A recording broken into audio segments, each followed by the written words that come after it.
But among the things that I did do, that I do regret, I supported the superintendent who frankly lied to me. I listened to him, and when I realized that he was lying, I asked him to step down. In fact, I announced that he had to step down. I regret not replacing some of the trustees on the Board of Education sooner than I did. I couldn't. I would have had to literally fire them. But when I did, I replaced them with very, very qualified people. And I don't mean having 6 council members and a council president all pick individual members of the board. You want chaos? You want politics? Could you imagine the finger pointing every time something doesn't go right? Well, that person is council person that's messing things up, not my person. No. I'm very, very, very happy to be the one who's responsible. You can hold me responsible when those trustees don't perform well because I'm the one who appointed them. But I happen to know we have very highly qualified people there doing the business of the Board of Education, and they are doing the business of building a better education system for our children. Do I regret anything else? No.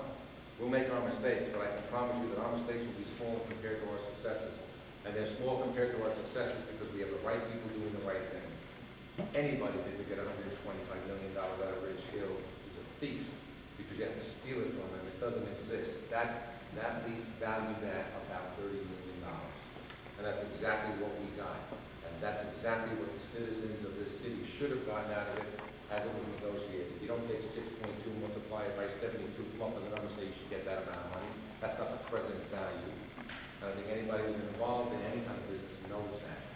We're doing the business of the city, we're doing it well. And the end result is that the city is better off than it was before. I don't regret any of the other decisions I've made, and I certainly don't regret the decision to run again, because we've got a little way to go to make this a great city that it can be, but it's certainly within sight. Thank you. Next question. On you. Okay, this is a question that we asked earlier the City Council, but it's certainly relevant for the mayoral race as well. In Ludlow Park, we suffer the smells and impacts of the county's largest sewage treatment facility, which has been over its design capacity for many years. How would you ameliorate the impacts of all the additional sewage to be generated by the new development projects proposed for Yonkers? And in particular, noting that the SFC project was only allocated $900,000 for their proposed separation of wastewater and stormwater downtown. As an engineer that worked for the federal EPA for 8 years involved in the water and wastewater program, I can tell you that part of the reason that our treatment plant, that the Westchester County treatment plant in Yonkers is over capacity is that there's so much stormwater that goes into it on a regular basis that combines with the sanitary sewage. We've separated out a lot of that. We haven't done it all because it's a very old city with combined sewers.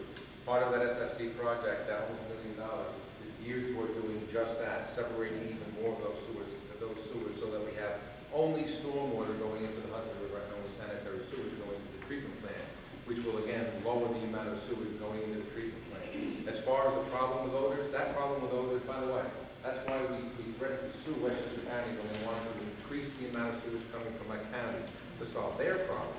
And that's something we stopped. And we told them the minute they even thought about doing it again, we would initiate a lawsuit, and that's why they haven't done that. Now, solving the odor problem, incrementally, the county has put money into that sewage treatment plant over many years, and they've made some slight changes that have improved it somewhat. Unless you happen to live in Ludlow Park on a long day when the wind is blowing in.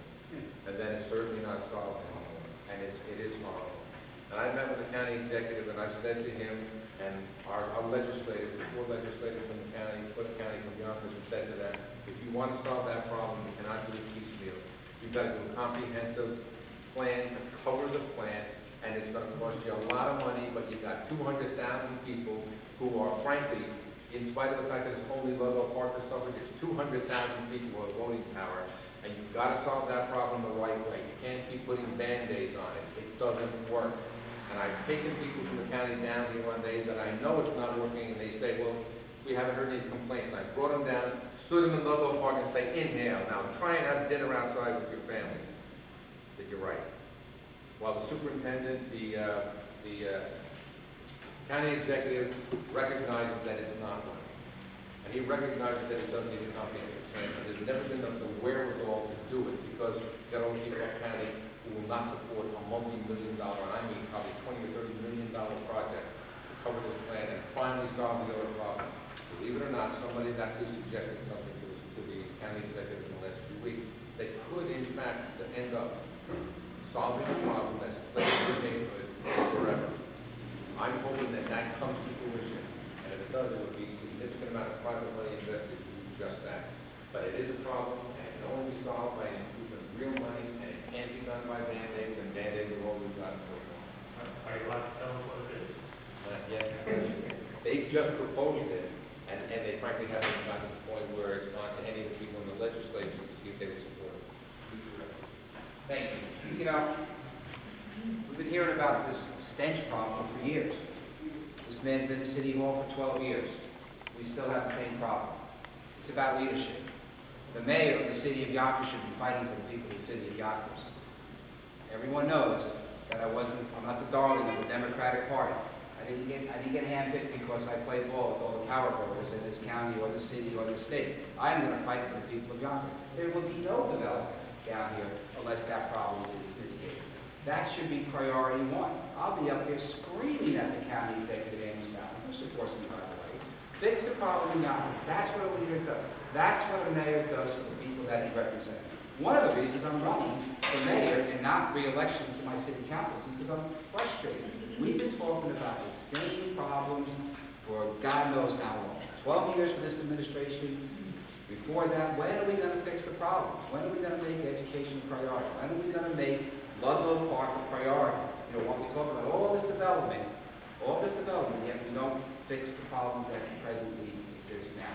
Leaders do that. They find the people to solve the problem, then they solve them, then they execute it, regardless of what the political outcome would be. If I was interested in a political career, I'd be running for re-election. I'm interested in fixing the problems in the city of Yonkers.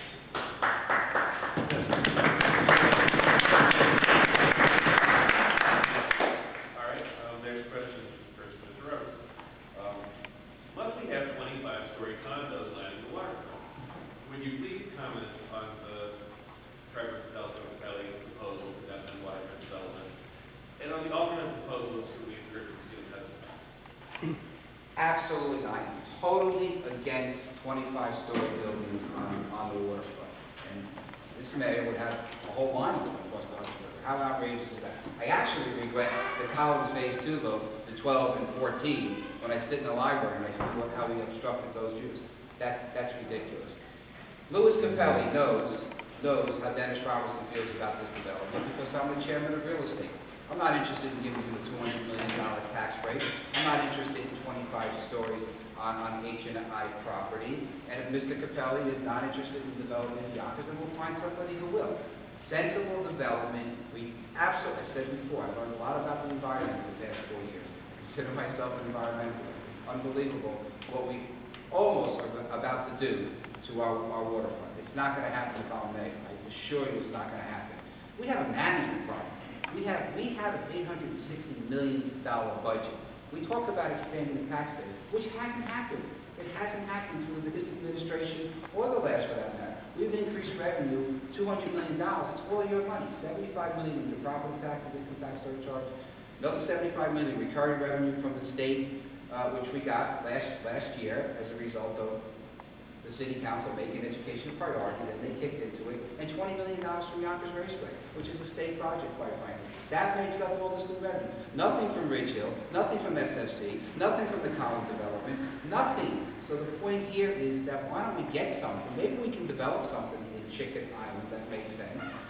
We can get an expanded tax base, and then we can manage our resources that we currently have. Doesn't that make more sense? I'm not interested in disturbing the waterfront. I think we should have open space. I think we should develop inland. I think we should develop Chicken Island. I think we should develop all the stores leading down to the waterfront. And then I think we should open up into the river where people really want to come down and enjoy the views and enjoy the park. Maybe some condos here and there, but nothing, not 25 stories across. And what we're going to do there, we're going to create an elite project, literally the other side of the tracks. People are going to live there, they're going to get onto the train, they're going to go into Manhattan, and there's going to be no connection to the rest of Yonkers.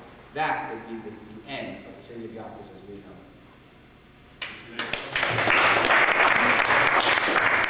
The other councilman doesn't like the Twin Towers,